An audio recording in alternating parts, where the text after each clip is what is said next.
আমি কি অন্যায় করেছি? কেন আমি ভয় পাবো অন্যকে? শাম্বু পুত্র, তুমি কেন বুঝতে পারছো না?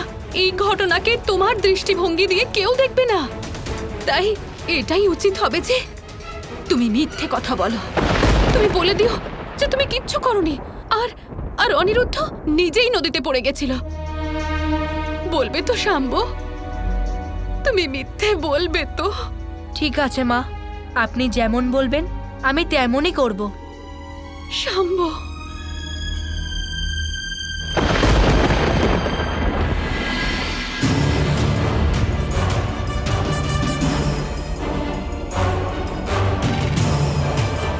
আমরা সবাই এখানে সত্যি জানতে এসেছি শাম্বু। কাল কি হয়েছিল সেটা জানতে এসেছি। অনিরুদ্ধ কথা বলেছে যে ওকে কেউ ধাক্কা দিয়েছিল। সত্যি তুমি বলবে, কাল তুমি কি করেছো শাম্বু?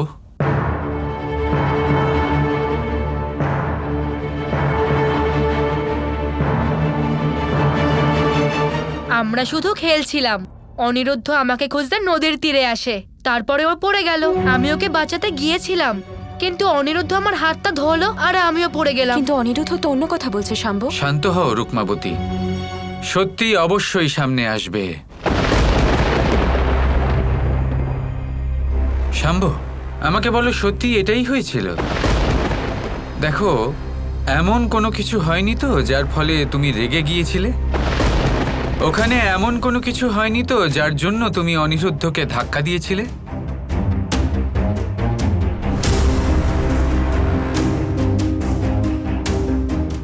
কখনোই না। আমি এরকম কি করে করতে পারি? আমি তো অনিরুদ্ধকে খুব ভালোবাসি। আর্য, শাম্বু এরকম কখনোই করতে পারে না। যদি তাই হয় তাহলে ভালো ব্যাপার। যদি শাম্বু প্রথমবার জয়ের অনুভূতি পেয়ে থাকে তাহলে তো প্রসন্ন হওয়া উচিত। তাহলে এই জয়কে অমর করে দেওয়া যাক শাম্বু।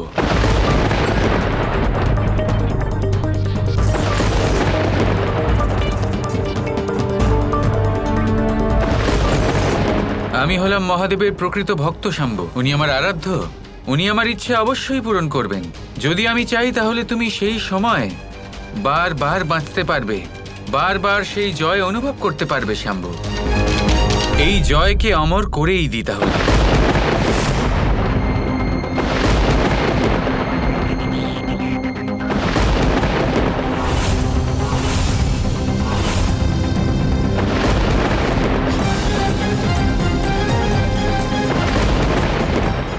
ওম নমঃ শিবায়। না, দাঁড়ান আপনি বাবা।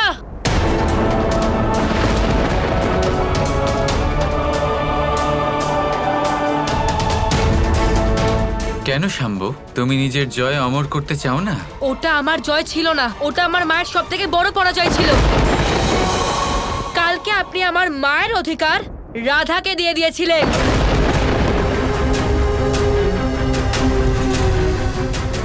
আপনাকে রাধার জন্য বাঁশি বাজাতে দেখেছিলাম, যে আমি কখনোই সহ্য করতে পারবো না। রাধা কৃষ্ণকে একসঙ্গে দেখতে পারবো না আমি। হ্যাঁ, আমি অনিরুদ্ধকে ভালোবাসি, কিন্তু রাধা কৃষ্ণকে আলাদা করার জন্য অনিরুদ্ধকে জলে ফেলতেই হলো আমায়।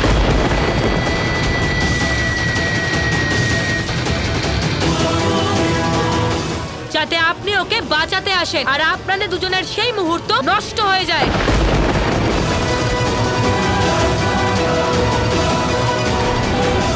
রাধা শাম্বুই দ্বারকার পতনের ভিত তৈরি করবে। এটা তো সত্যি হতে চলেছে। শাম্বু কম বয়সেই সবকিছু অনুচিত ভাবছে। শাম্বু, যদি নিজেদের বড়দের না পারো তাহলে অন্তত নিজের বয়সের মর্যাদা রাখো। বাবা আর শ্রী রাধার ব্যাপারে শাম্বু এরকম কি করে ভাবতে পারে, তাও আবার এইটুকু বয়সে? ওর রাগ কারুর প্রাণও কেড়ে নিতে পারে।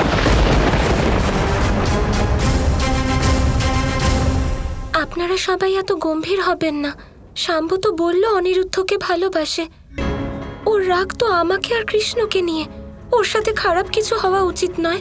না না রাধা, এভাবে তো শাম্বু যে কারোর ক্ষতি করতে পারে, আর এটাই বলবে যে আমার ইচ্ছা ছিল না। এরকম হতে পারে না। শাম্ব খুব বড় একটা অপরাধ করেছে আর তার শাস্তি ওর পাওয়া উচিত কানাই।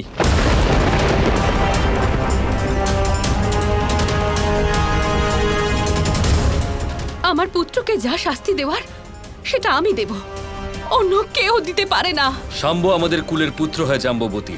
ও হলো যাদব কুলের রাজকুমার আর ওর ভবিষ্যতের উপর সমস্ত দ্বারকার, সমস্ত যাদব কুলের ভবিষ্যৎ নির্ভর করছে। আর তাই ওর ভবিষ্যতের খেয়ালও আমাদেরকেই রাখতে হবে। আপনি যা ঠিক মনে করেন দাদা। ঠিক আছে, শাম্ব আজ দ্বারকার মর্যাদা ভঙ্গ করেছে, সেজন্যই ওর যথার্থ শিক্ষা প্রয়োজন। তাই ওর শিক্ষার জন্য আমি ওকে একজন উচ্চমানের গুরুর কাছে পাঠাবো। আর আমার এই সিদ্ধান্তই হলো শেষ সিদ্ধান্ত।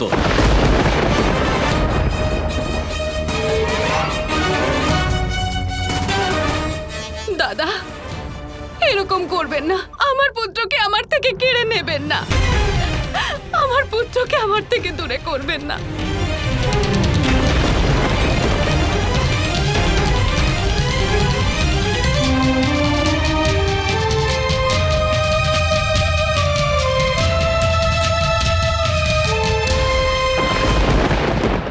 শাম্বু, কেন করলে তুমি এরকম শাম্বু?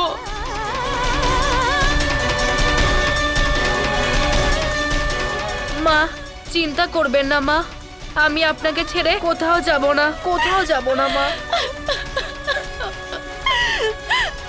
আমার সোনা,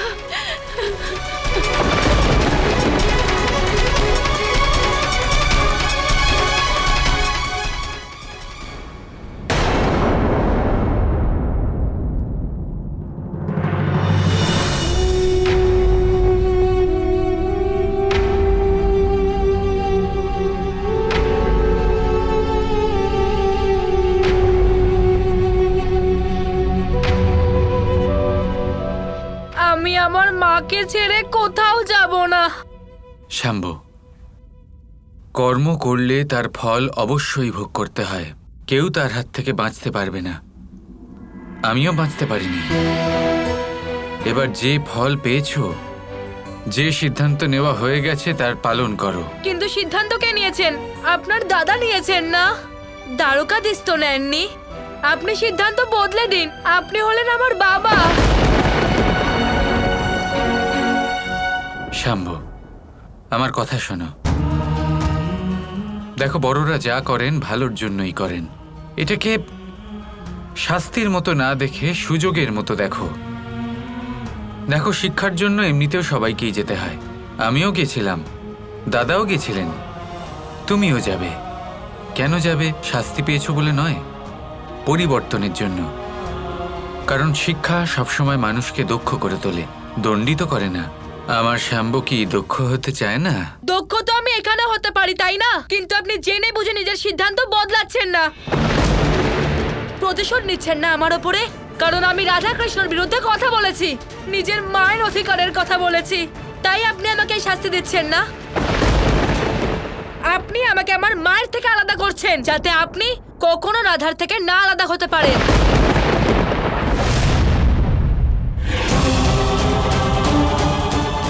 এটা সত্য নয় শাম্ব। তাহলে প্রমাণ করুন, আমাকে এখানে থাকতে দিন।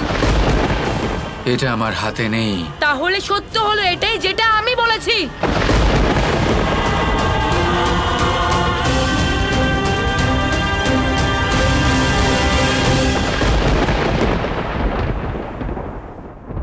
মা, আপনি তো রানী হন, আপনি কিছু একটা করুন নিজের অধিকারের দ্বারা। কিভাবে আটকাবো আমি তোমাকে? ওনারা তোমাকে কোনো শাস্তি তো দিচ্ছেন না, গুরুর কাছে পাঠাচ্ছেন তোমায়। প্রয়োজনটা কি? দ্বারকাধীশের পুত্র হই আমি, গুরুও তো এখানে আসতে পারেন আমাকে শিক্ষা দিতে। এই কেমন কথা বলছো পুত্র? কুয়ো কখনো তৃষ্ণার্তের কাছে আসে না, তৃষ্ণার্তকে কুয়োর কাছে যেতে হয়। যেদিন গুরু শিষ্যের কাছে আসতে শুরু করবে, বুঝে নিও সমাজের পতন সুনিশ্চিত। Krishna Krishna Krishna Krishna